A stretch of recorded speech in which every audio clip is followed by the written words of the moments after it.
Shalom to all, and we are starting this amazing journey learning what spiritual business course is about. The need to have spirituality in business is beyond we can imagine, because especially in our materialistic generation, in which we kicked out whatever has to do with faith and godliness, divinity, spirituality, that has nothing to do with the way business is being taught in universities and is spoken about everywhere. And we need to understand that this is a big mistake. It's a very, very, very wrong turn humanity took during the last century, at least. And we need to reset ourselves in order to live in a better life, because we know the cost of doing business in a very materialistic state of mind. The anxiety, the fears, the phobias, the hatred, the erosion. People get so much hurt when they fail. People are so anxious to achieve achievements that are not doing good to them. Basically, I was working about creating the core spiritual business for years, many years, at least 20 years. But I was always waiting for something to push me forward. You know, there's nothing like something that the time has come for it already. And the real inspiration came like a few years ago. I was sitting in this place I'm sitting, but we had Shabbat dinner with the faculty of New York University. And I was speaking with the dean, the administrative dean. He was sitting here, this side. And we were talking about, you know, spirituality, the need to bring spirituality into business. And he said, I'm an economy professor, and I prefer to run the business of the university. 80% of our students are into business. And I challenge you, we need that. We need to have a course about spiritual business. And that's a big need. I know that from other places, it became too ugly, too materialistic. The idea of the bottom line is most important, just the immediate gain of money, and the heck with atmosphere, spirituality, trust, love. You know, very few companies are still going with that, but the most, it's all about education today. It's all about making as much money as possible, because that will solve all the problems. And whoever has some sanity, especially in our crazy days, knows that this is not enough. The bottom line is not enough. The bottom line can cost you with your life. It doesn't mean you're going to die, but you're going to have long and miserable dying process when you can't stand the way you live, you can't stand the people you live with, you can't stand what you're doing. And we'll go into it. We need spirituality in business. And I hope that this course will give us some answers, because we are going to bring answers that I did not invent. This is the wisdom of thousands of years, starting with Abraham, our father, Avraham Avinu, 4,000 years ago. And we'll try to collect some of this awesome body of wisdom that was generated in the last 4,000 years. So if we can improve the quality of life, the quality we make business, the quality of everything we do, just with this course, so we did something. Okay, so let us start. And the first thing why we call it spiritual business, but basically, the question is, and that's that a lot of people are going to ask, you know, what is the connection between Kabbalah, spirituality, and Judaism with business? which is the material world. Isn't that two different, two separable entities? Either you're spiritual and you can afford, if you can afford it, or let's say you decide to live life of poverty, but at least you can meditate, learn, study, connect to God, or you just dump all of that and you fight for your financial status, so your kids are going to eat proper food and stuff like this. So and let us see how is it connected. The first thing is, when we're going to talk about it, we're going to talk about the connection that you could see in Judaism between the materialistic world and the spiritual world. And we see there's no separation, because from the beginning, Judaism was all about one thing. How do we live in both dimensions at the same time? And if you don't understand that, you basically do not understand what monotheism is about, because the moment you say monotheism, the word mono means one. We are not living in a two-universe system. One is spiritual and one is physical. And away with the spiritual, we need first to survive. No, we are the only creature, humans, that have the ability to live in both dimensions at once. And that's why it's called monotheism. It's the wisdom of living both universes at once. Living just one of them is too miserable, too painful to even continue trying to live it. So we're going first to take a look at the impact of Jewish people on the world history, which is finance, in science, in literature, entertainment, politics, commerce, religion, law, media. Of course, we cannot cover all of it, and that's not our purpose. But we can do something about it.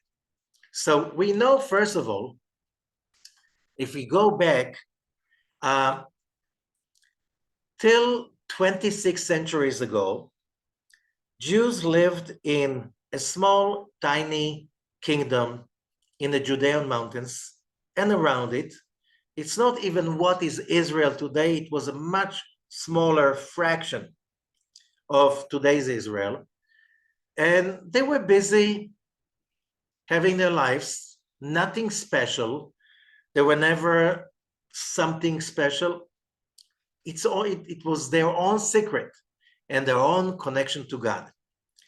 The difference started when the Babylonians took over Jerusalem, destroyed it, and exiled most of the Jewish population to Mesopotamia, what is today Iraq and Iran. Many others fled to Egypt. Some fled to North Africa. Others fled to Yemen. So when we talk about 26 centuries ago, there were Jews already living in a very big part of what is today the Middle East. And something amazing happened. Within a few decades, the Jews were involved everywhere, in the finance, science, whatever you call it, the most important thing, and especially in the economical aspect of their lives, of the places they became part of. And they were already taking, or within a few decades, they were already in the highest ranks, and it stayed like this till today. What was special about those people who came from this little tiny kingdom in the mountains of Judea? What happens to them when they were faced with living amongst other nations? Two things. One, they did not assimilate like other nations, because they were not the only nation that was expelled and taken to exile. The Assyrians and the Babylonians did it to everybody, and nations disappeared. Where are the ancient Philistines? Nothing was left of them. We don't even know anything about their language almost. What happened to the Moabites, to the Ammonites? What happened to there were so many other nations in the region. The Aramaics disappeared. No nations came instead, formed, disappeared. The Jews went on either being exiled, wandered from one country to another since then, 26 centuries. But one thing was always very clear. The moment they were allowed, not all the times, in many times they were not allowed. There were many times they were discriminated, pushed into zones they were allowed to live in or not allowed to live at all. You know, if we're talking about the 16th, 17th century, Jews were not allowed to live in England, in France, in Spain, in Portugal, most of Italy, and many other places. Okay, so Western Europe was empty of Jews for centuries. And then they came back. And the same thing was happening again. Whenever there was kind of an open regime that allowed the Jews to come and participate, they participated and created the golden age. Either when we're talking about the Persian Empire, just after the Babylonian rule, we're talking about 25 centuries ago, 26 centuries ago. And later on in the Roman Empire and so on, it went on for centuries. So the first thing we know that made the difference between the Jews who came from Judea and the others, that in Judea, although it was a little tiny state, kingdom, but one thing that scientists realize, just to assure what Jewish traditions knew already, they know how to read, most of them. It's like every child almost knew to read and write. Remember, that was so rare. I don't know if there was a nation in which everyone, the poor and the rich, the priests and the lay people, knew how to read and write since childhood. I think that was the only nation. Maybe there were others.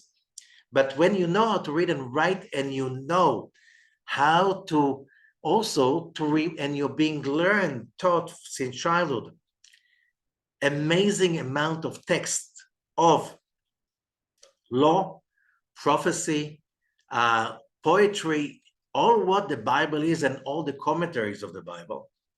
When you're being prepared for that, and then you just come out to public, and relatively you're much ahead of everybody else because you have a better scope, a better understanding of this world, about the rules of this world, because you're being trained to think, understand that the world has a meaning, has a vision, has a mission, has a direction, and that will prepare you more than anything else to deal with all of these topics that we call life.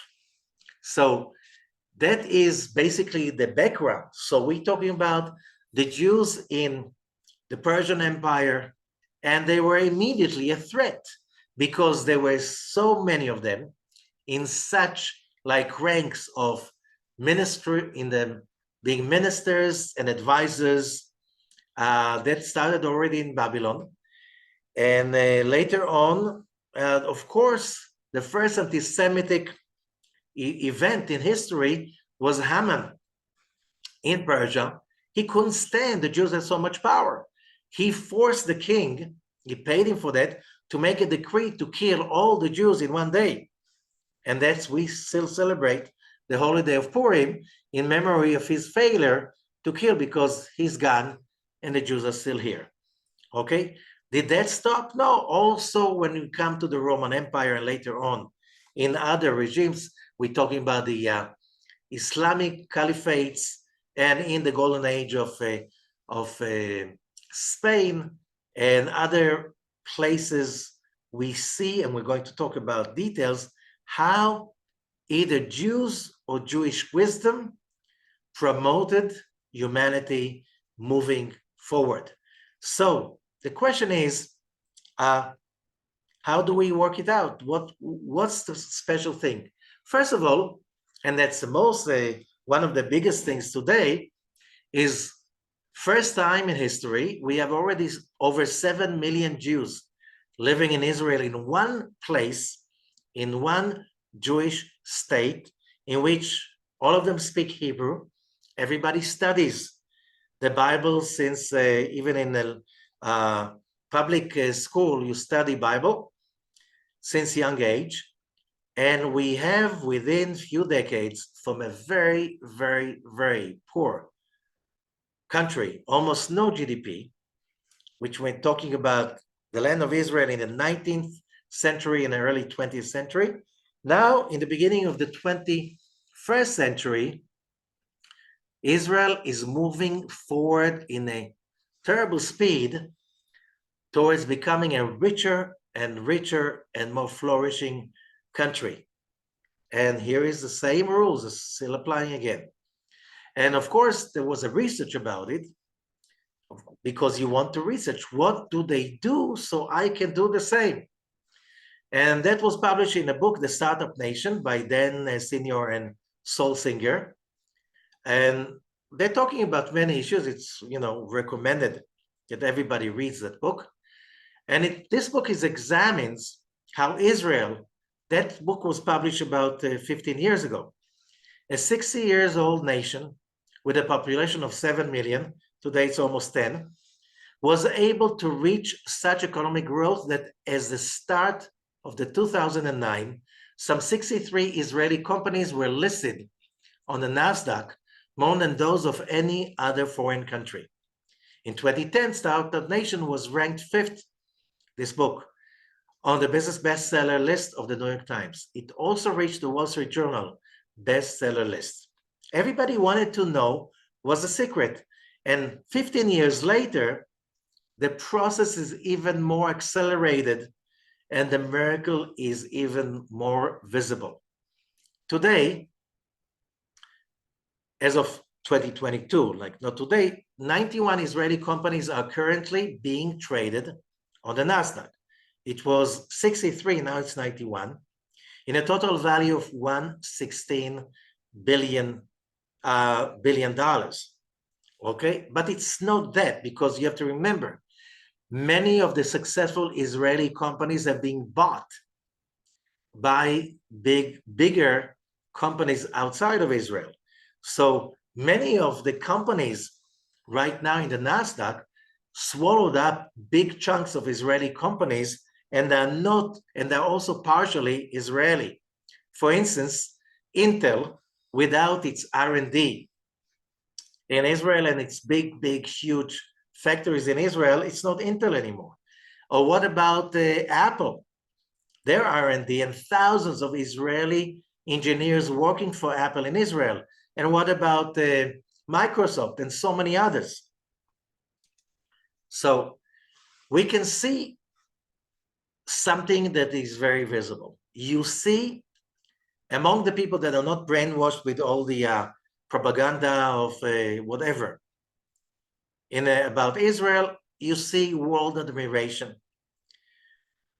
You see religious and business pilgrimage to Israel. People come to Israel. It's not just religious pilgrimage. I can witness by myself huge groups of pilgrims who are coming to Israel regularly in order to learn the business environment, in order to see the miracle by their eyes, in order to listen to all of those gurus of Israeli economy, to learn how to think like the Startup Nation thinks.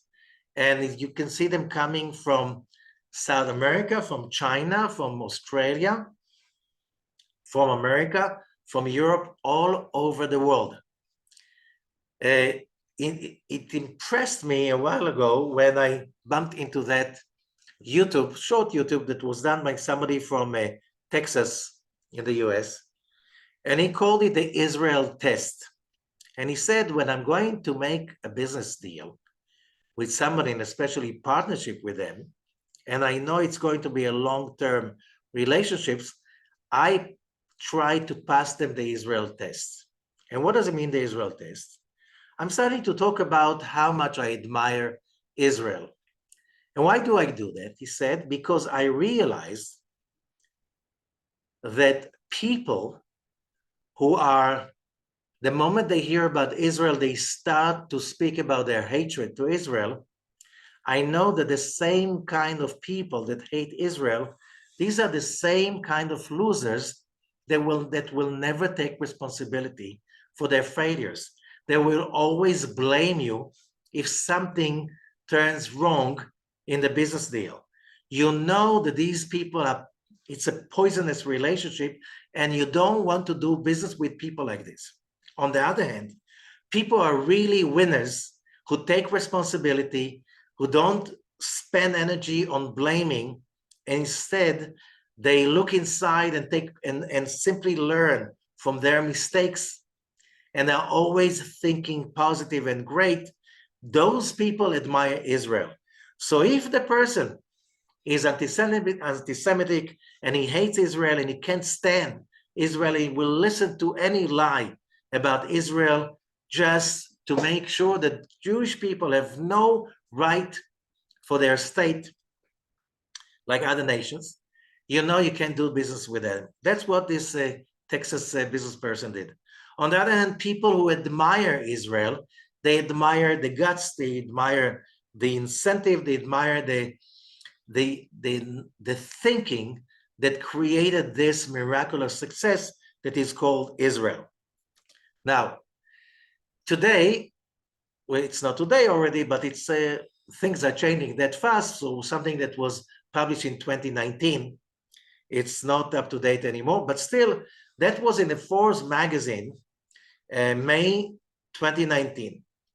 And it says over there, I won't bring the whole article, that it's something like a huge movement, that it's already 530 multinational companies from 35 countries innovating in Israel, which means Israel is emerging as a leading innovation destination for a growing number of multinational corporations looking to the country's 6,000 plus startups for new ideas. So quick prototyping ability and infectious entrepreneurial culture, and no report shows. And they speak about how the biggest companies in the world, they have brainstorming. They're not even having R&D in Israel.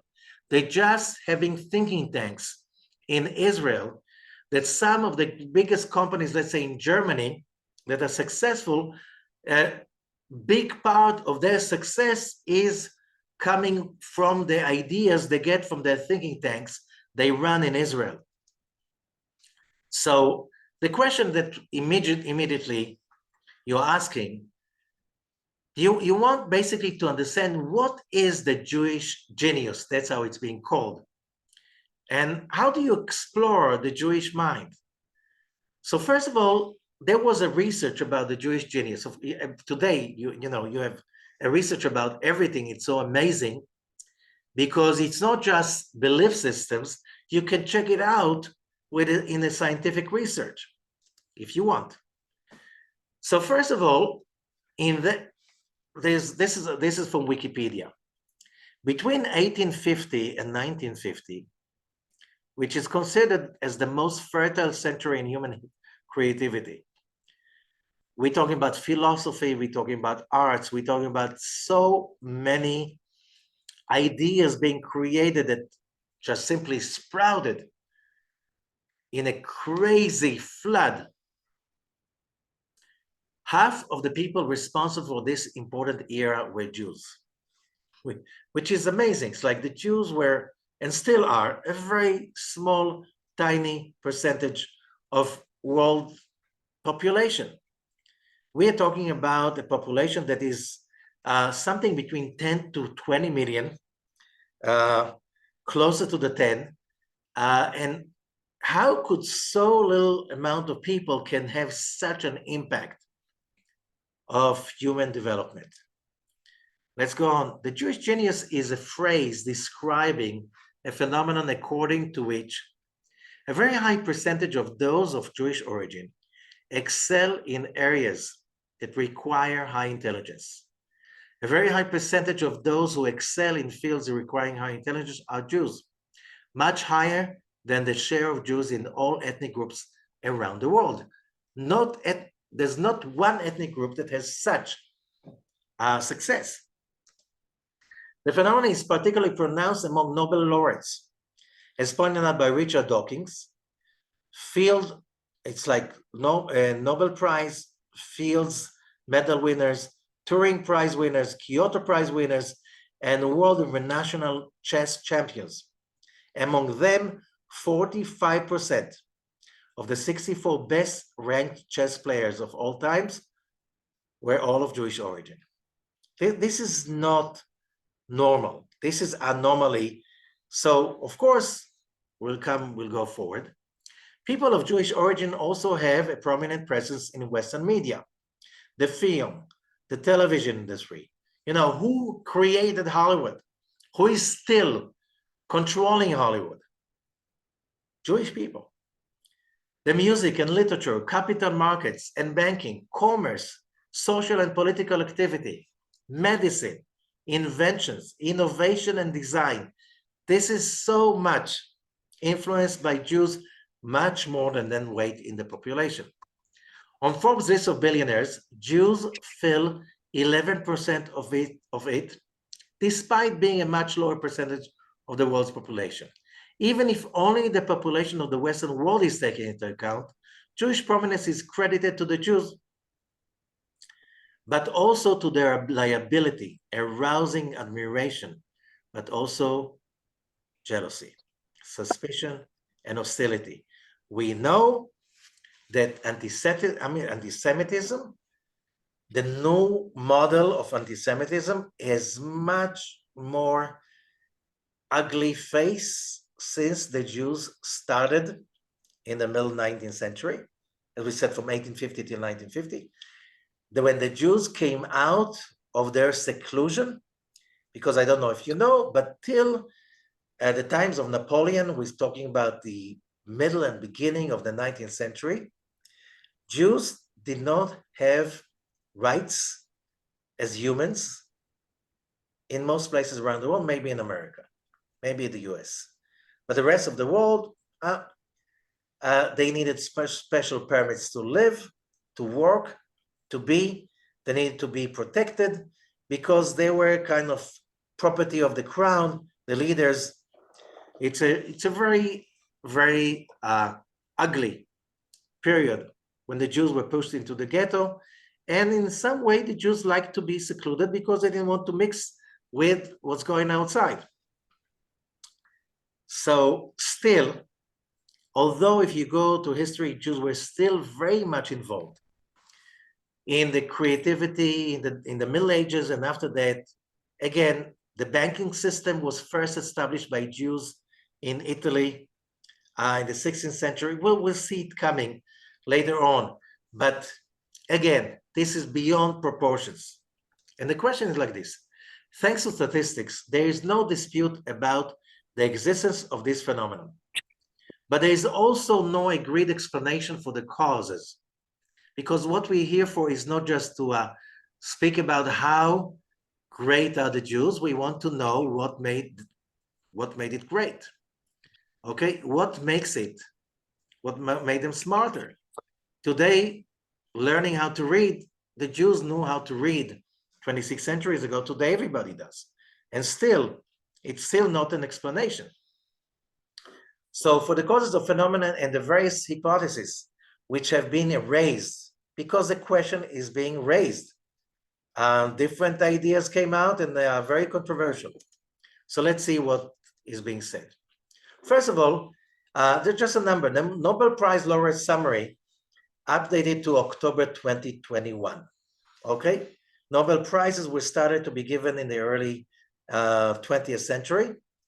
Till now, 34 out of 86 prizes in economics were given to Jews. That's 39.5%. When we're coming to physiology and medicine, that's 57 out of 222. That's 25.6%. In physics, it's 25.9%. In chemistry, only 19.23%. In literature is a very miserable 12.9%. And in Peace Nobel Prize, that's only 8.4%. Still, the number of Jews is less than 0.5% of the population. So these numbers are crazy. Okay? So what is a scientific reason for Jewish success? So in 2016, a study was conducted that surveyed opinions in this field among IQ experts. You know, the people, that expertise is about IQ and intelligence. Okay, so the study went to the most prominent IQ experts in the world, okay, and they study populations, they study the statistics, they have access to the numbers, and the question was in this study, the question that the experts were asked to give their opinion on Jewish genius, and that was the question. The IQ results of Jews in the Western world are among the highest. Why? That was a simple question.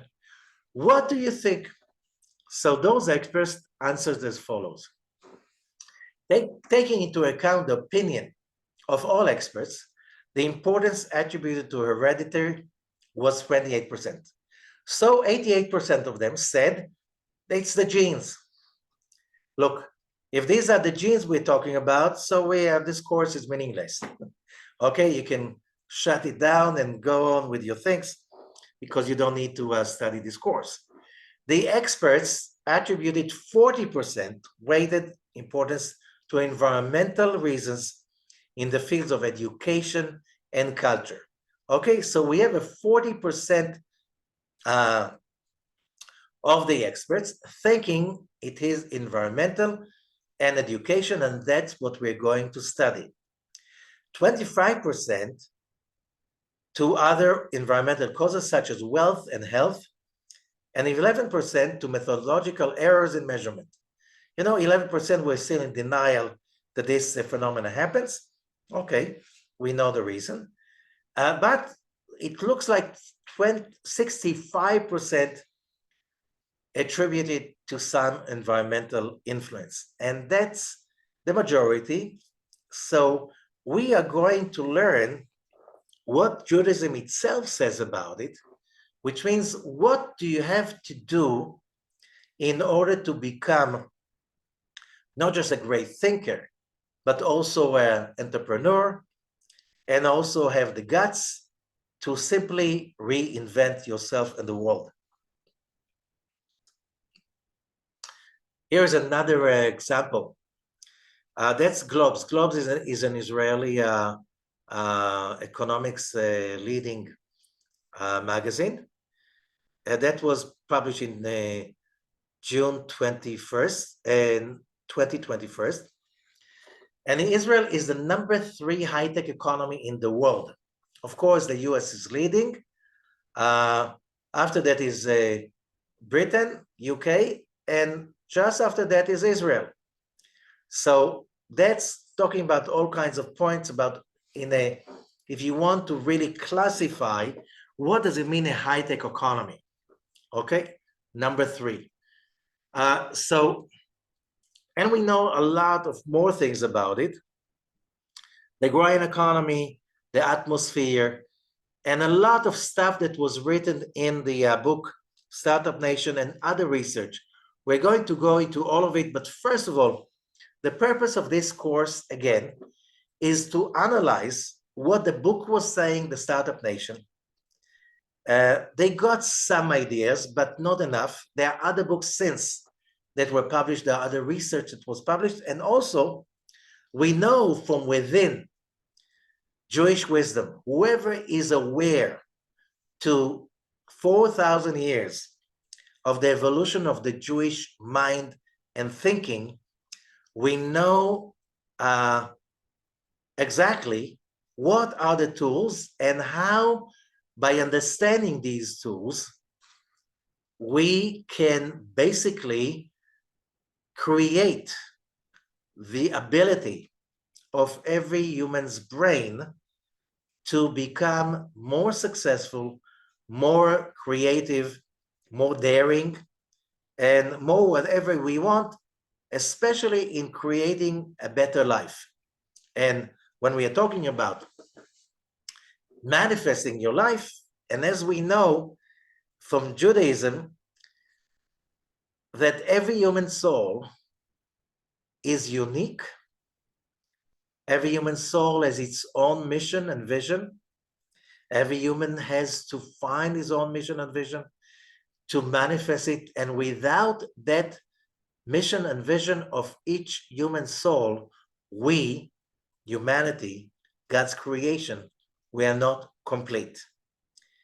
And when you come to understand that, and you learn how to connect to it and really believe in it, that will make a great impact about the way each one of us is basically understanding life, approaching to life, and simply looks at the challenges of life. In order to understand that, what I'm just talking about, I need you to listen to this parable of Rabbi Yehuda Ashlag, the founder of the modern Kabbalah movement.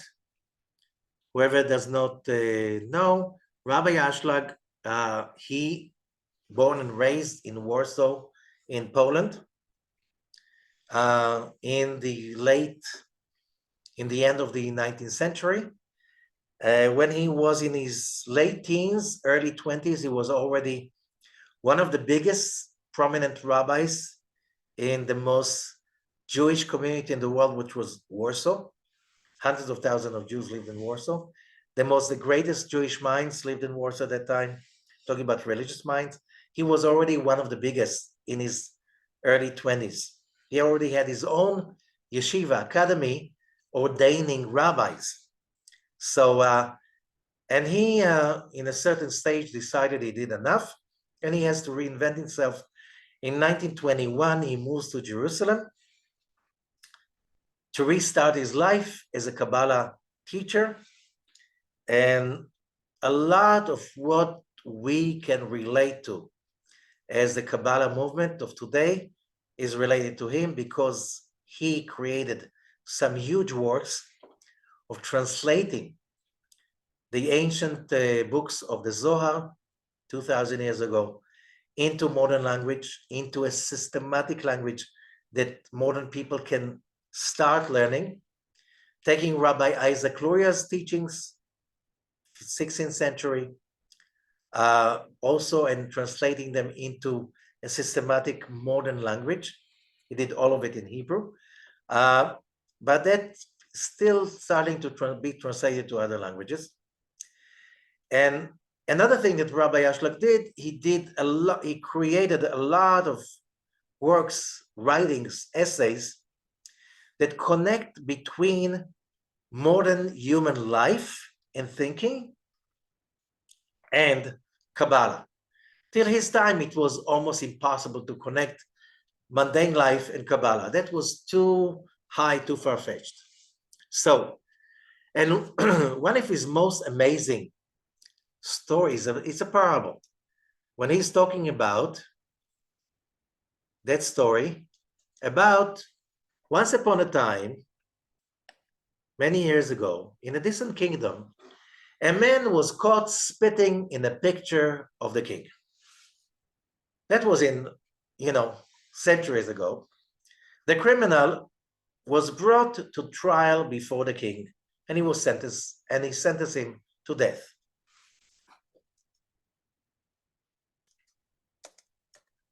His last wish was for the king to look at the picture he spat at.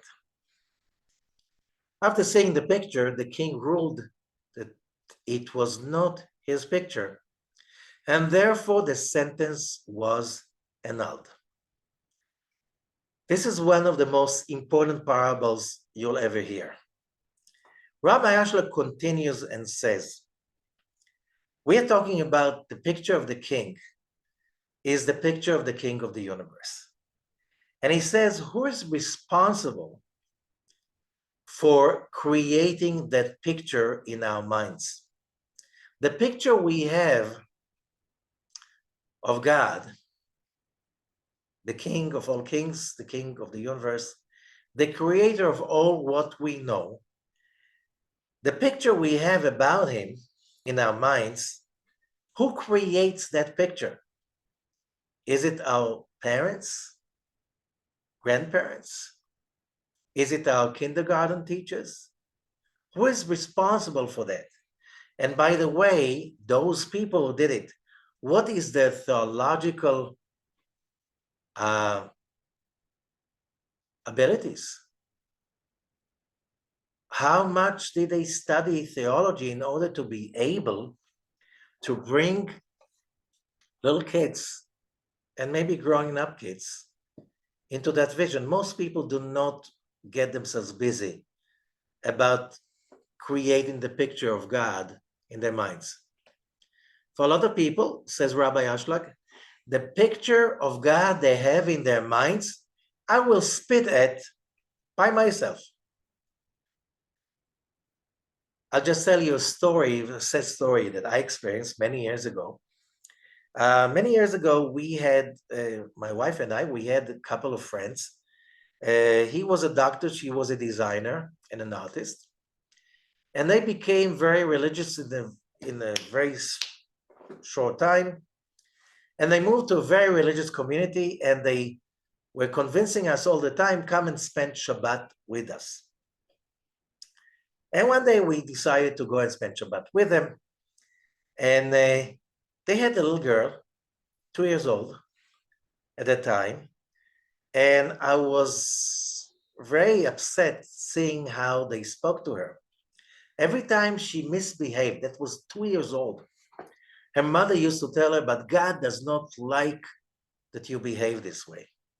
That repeated itself again and again and again. I felt at that time a child abuse, but I didn't feel it's my place to say anything to the parents. Shabbat afternoon, the mothers went somewhere else to listen to something. I don't remember what was it. I'm talking about the 80s. And we, the fathers, we were sitting, the men, we were sitting there talking to each other, studying, and she was playing on the carpet. And then, I looked once in a while at the little girl. She was very nice. She was playing with herself, with the dolls and stuff like this. And then she started to sing a song. It looks like she learned at the kindergarten. God is here, God is there, God is everywhere. And then I realized she's starting to listen to the words of the song she was singing. First time, she was coming to realization about the meaning of the words. And then she gets up, she comes to her father, she says, Dad, Abba, is God there? Yes. Is God here? Yes. Is he everywhere? Yes. Can he watch me all the time? Yes, my dear, the girl. And then she burst in tears and she cried, what does he want for my life? I'll never forget, it was so painful because the picture of God she had was of a very old, grumpy person sitting up there and always watching that she makes a mistake, she will sin, she'll do something wrong and he will punish her. Because that's a picture of God she got from her parents. How many people hate religion, hate anything that is spiritual and divine just because of having such an upbringing?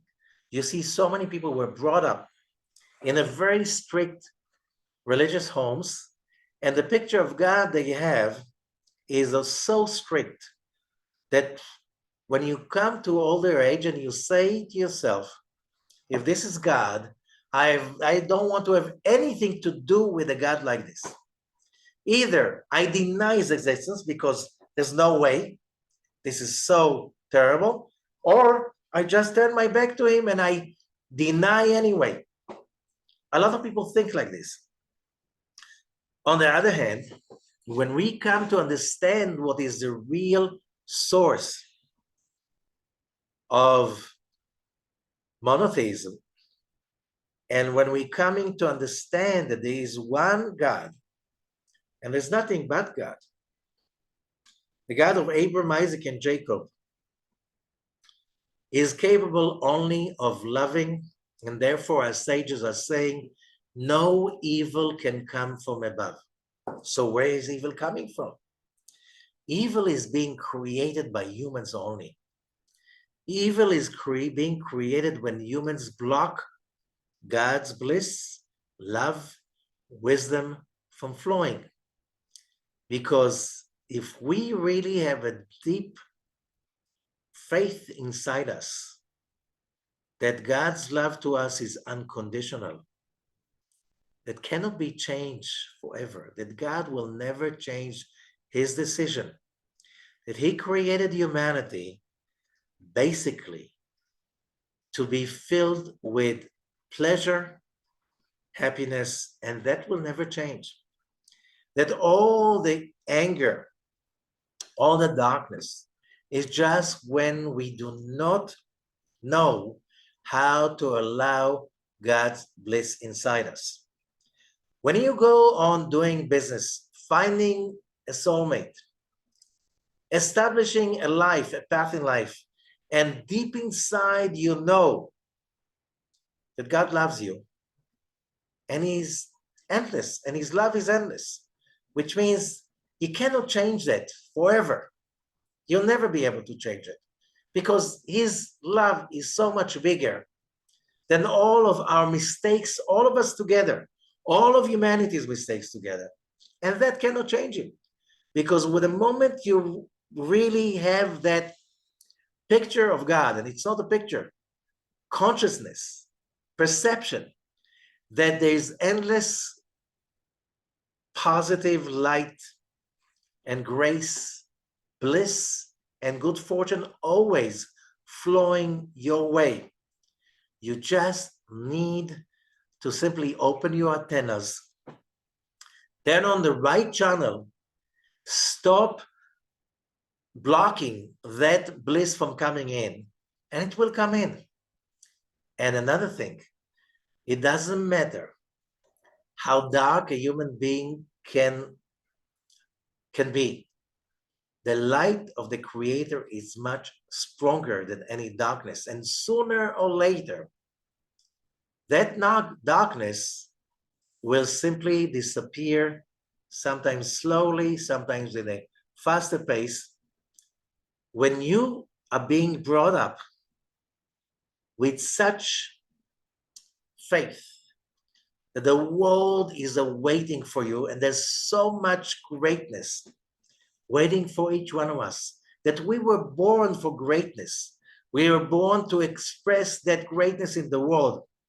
That just God is waiting for us to wake up, return to him, so we can become his messengers in the mission of bringing enlightenment and success and pleasure to everything, which means we are not born to suffer. We're not born to be miserable. We are born for happiness and success, and that's God's will towards each human being. When you are born and raised in such a way, you have to be successful because you perceive reality in such greater, healthier way. And so you have a consciousness that is much ahead of everybody else. Let's go back to the times of Abraham. I'm talking a lot about it, but we'll see later on. But when we're talking about the ancient paganism, you didn't believe in your greatness, you were nothing. There were the gods, which were the elite of your society, the king and whoever was close to the king. They had the right for everything, and the most of people had right for nothing. People were serfs, slaves, servants. They were not citizens. They had no rights for happiness.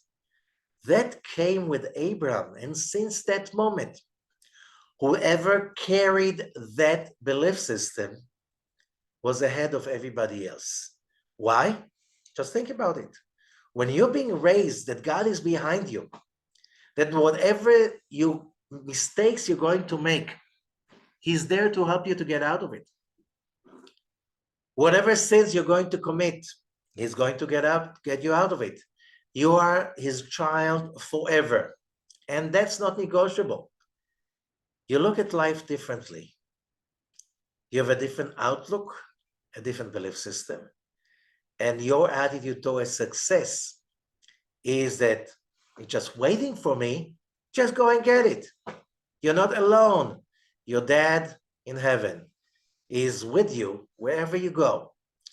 This is a very important base, common ground, that if you have it and you develop it properly, without guilt, without shame, without, oh, we are, humans are born fault and dark, and this consciousness, and God will punish you and He will hold you for it and will blame you for it, and you should blame yourself and sacrifice and stuff like this, you're not going to go far.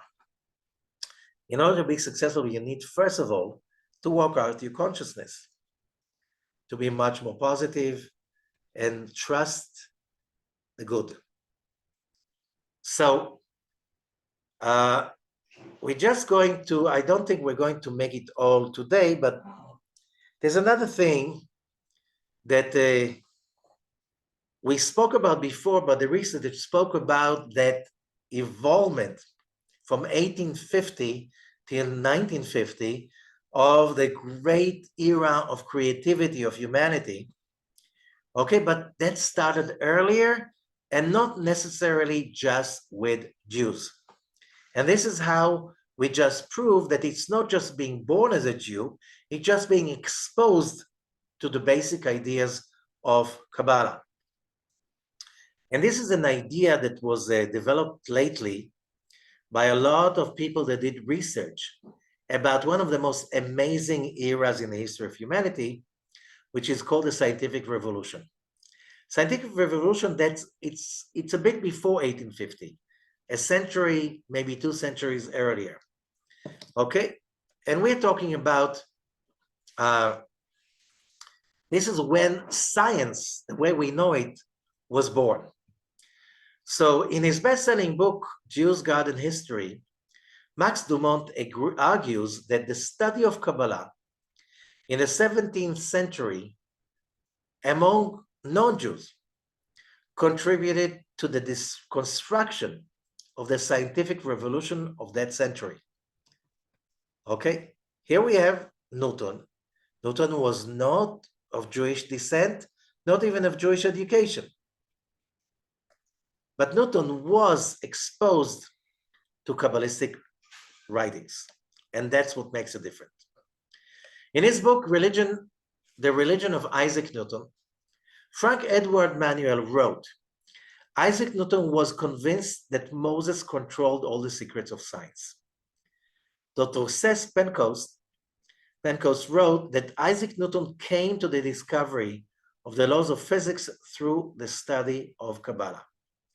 We're talking about a range of scholars in the 20th and beginning of 20th century that realized from the readings of Newton's manuscripts that he was very deep into the study of Kabbalah, the Bible, as a source of spiritual wisdom, as basically the study of Kabbalah is training us to think.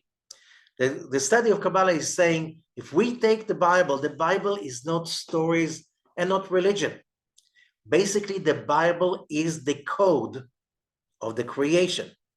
As a legend, the Jewish famous legend says, God, when He created the universe, He looked at the Torah and created the world, which means the Torah has all the rules of this universe. So the sages our sages are asking, why do I need the Bible? Do I need to create another universe? And they say, no, you don't need to create another universe, but you need the Torah to know how to simply work with the universe and its laws instead of going with, by being ignoramus, going against the laws and suffer the consequences. And today we know there's so many laws that simply if you don't follow them, you'll suffer. Stuff that once we're not aware of. You know, since a few decades ago, people smoked on airplanes. And when I studied at university, people smoked in the classes. We were in classes of 200 people. Most of them were smoking, was coming home felt like a sausage. I had to change all my clothes. It was horrible. Okay? Now everybody knows you can't smoke in public. This is really hurtful for you and the people who are breathing that smoke. But that's not long ago. So there's so many rules that the Torah is teaching us. If you know these rules, you hurt yourself less. In Newton's library, in the Newton Museum in England, you have a special book. It's called Kabbalah Inundata. It's a Zohar revealed in Latin. That was a very important book for Newton, and not just for Newton. The National Library in Jerusalem houses Newton's collection of manuscripts known as Newton's Secrets, which deal with biblical exegesis, the structure of the tabernacle, the temple, end of time calculations, alchemy, and ancient history. Newton was obsessed. According to these articles, we can say obsession, but he simply looked at the Bible as a source of wisdom. Here we see the diagram of the temple in Newton's manuscript, that he was sure that many of the rules of physics are hidden in the rules of the Bible to build the temple. A person that was a student of mine, Eva Leshem, she got the job to write a book about Newton's manuscripts in the Israeli National Library. And she writes that Newton was very knowledgeable about Torah and Halacha, the Jewish law. He believed that the universal laws of nature he uncovered, and his famous discoveries in optics were only the tip of the iceberg of ancient knowledge that was once the domain of select minority. He claims, okay, how come that's in Hebrew? She wrote it in Hebrew, but he claims that the prophecy reveals that God destined the nation of Israel a central job in the redemption of the human species. And therefore, remember Newton wrote it a few centuries ago. Therefore, Newton wrote that the Jews will return back to their homeland in the 20th century, and that is a must, vital for the whole world. Newton claimed that according to the prophecies of the book of Daniel and the book of Revelation of John, the Jews will start coming back to their country in the late 80s of the 19th century. They will have a big, big shock in the 40s of the 20th century. That's Newton. Here you have some of his manuscripts talking about, first of all, you could see he wrote Hebrew. He quoted, and he compares in this page, he compares between Tachaze, which is the way the Zohar articles are starting, come and see, with Tashma, which is the Talmud, starting Talmudic discussion with come and listen, the Zohar, which is the main book of Kabbalah. And here he writes about Rabbi Akiva, Rabbi Shimon, the Zohar, and so on. You can read it. And by the way, if you want to read by yourself, you can go to the site of the Israel National Library, and you can go in and read yourself the manuscripts of Newton, original manuscripts that are about the spiritual aspect of his research. Okay, Leibniz, the father of modern calculus, according to him, the perfect society of the future, what is he called utopia, he was not the only one, would be based on Kabbalah, mathematics, mysticism, and mechanics. Just simply understanding the universe. There's another book, The Scientific Revolution in Global Perspective. And here we're talking about that it was quite common, Kabbalah was quite common in the Jewish communities of the early modern era. Many of the most important rabbis of the time were also Kabbalists. The study of Kabbalah was increasingly influential on Christians during the Renaissance and 17th century.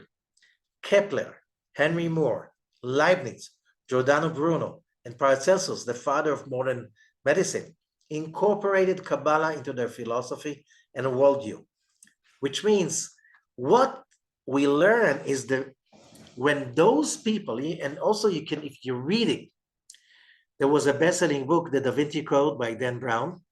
He spoke about the Holy Grail, but he missed the point.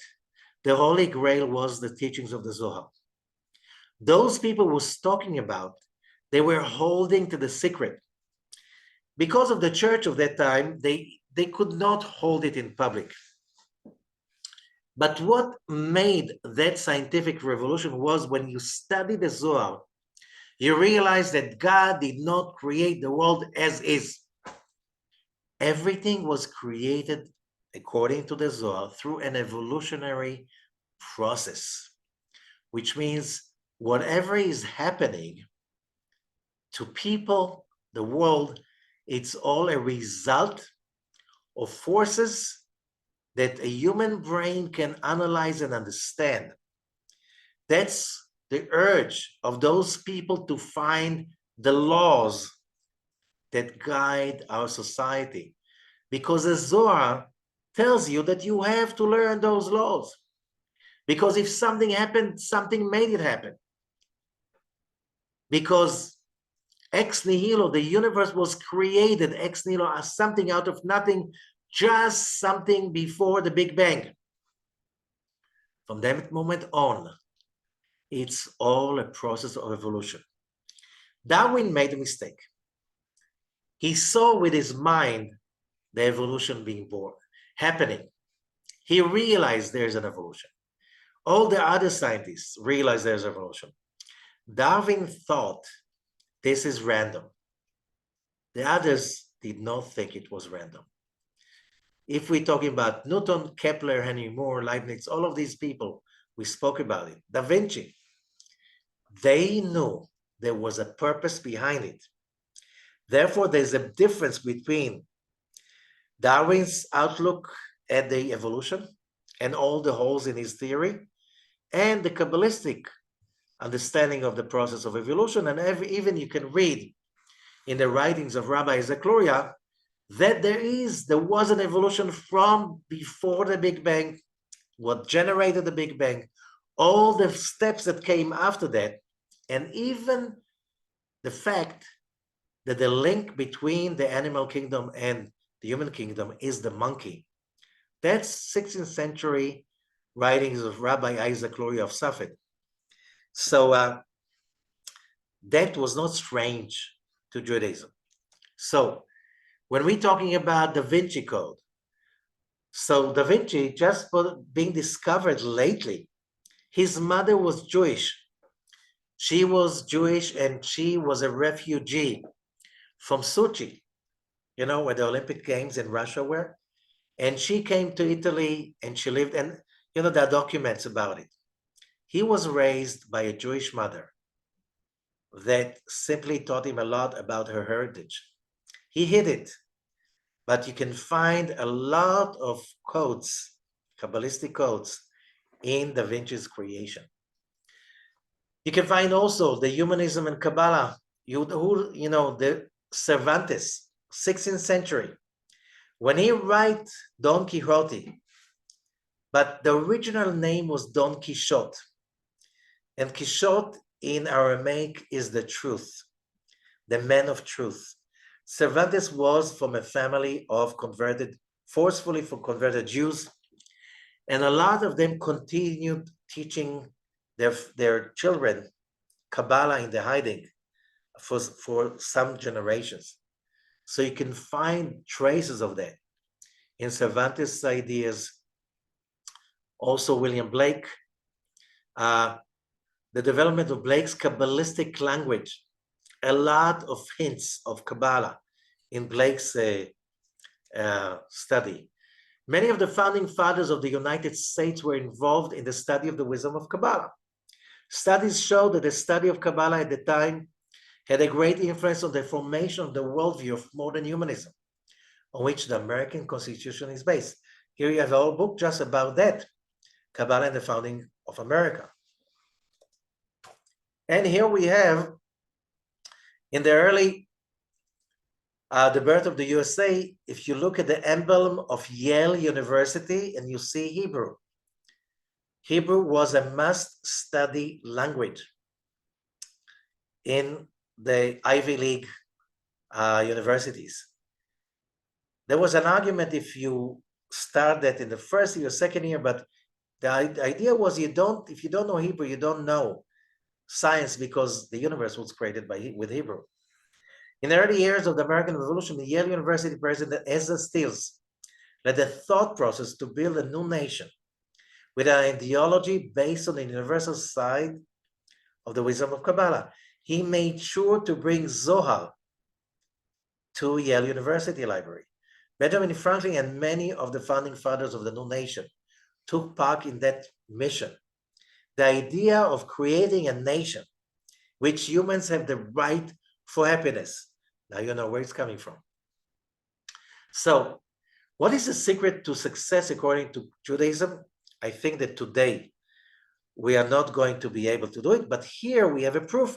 It's not just the genes, because those people that were responsible to the scientific revolution at that time, we're talking about 16th, 17th century, 18th century, they were not Jews, but they were exposed to Jewish wisdom. And that was enough to create the scientific revolution. So if you don't have Jewish genes, it's not still the end of the game, and we all can gain from learning those secrets. Any questions?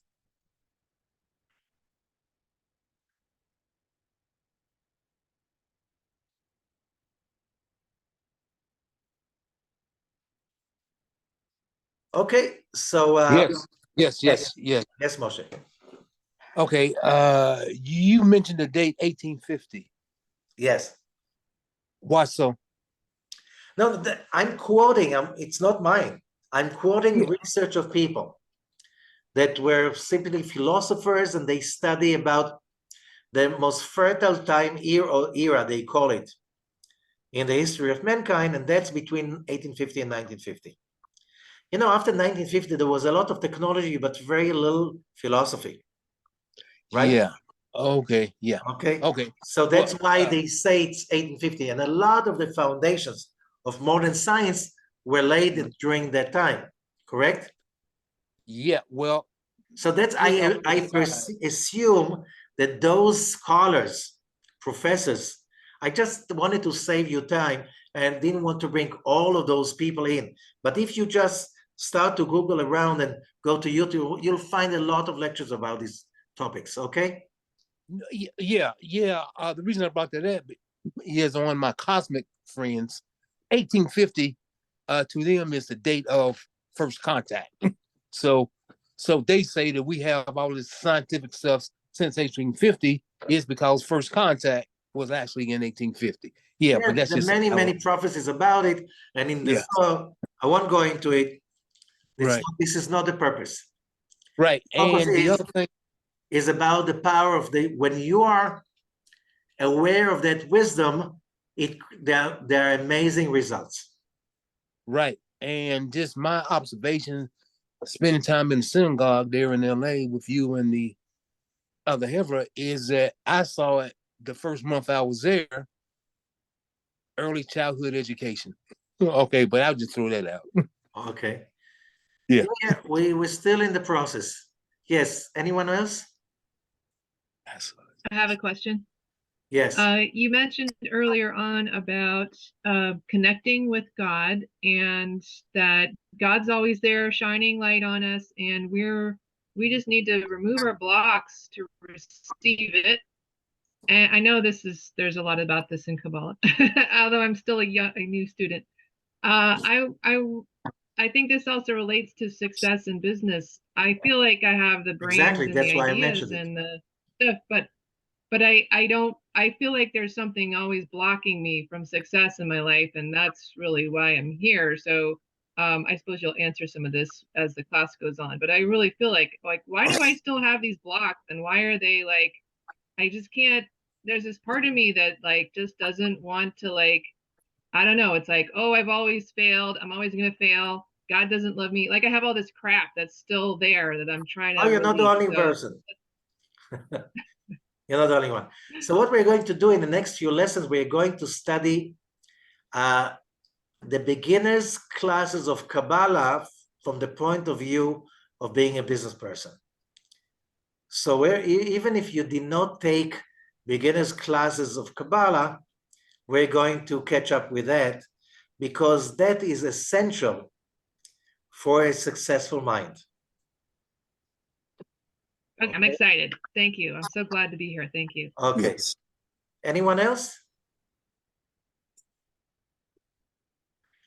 Okay, so this class will be recorded, and hopefully everybody's going to get the link and the access to the link, and wishing you all a very successful week, and see you later. All the best. Thank you. Thank you so much.